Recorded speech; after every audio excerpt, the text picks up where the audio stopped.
ടെഫ്ലോണിൽ അടങ്ങിയിരിക്കുന്ന halogen florin. യൂറോപ്പിലെ Rhine നദിയിൽ നിന്ന് പേര് ലഭിച്ച മൂലകം റീനിയം.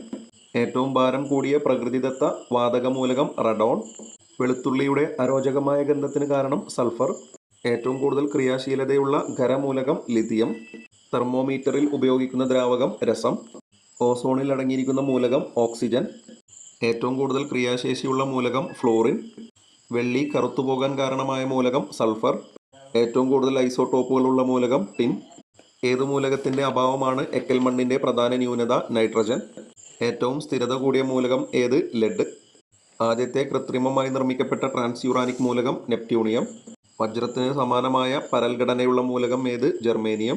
ക്വിക്ക് സിൽവർ എന്നറിയപ്പെടുന്നത് മെർക്കുറി. കുരിശിനു മുകളിൽ ഒരു ത്രികോണം എന്നത് ഏത് മൂലകത്തിന് ആൽക്കെമിസ്റ്റുകൾ നൽകിയ ചിഹ്നമാണ്? സൾഫർ. സിസിലിയൻ പ്രക്രിയ ഏത് മൂലകത്തിന്റെ നിർമ്മാണവുമായി ബന്ധപ്പെട്ടതാണ്? സൾഫർ.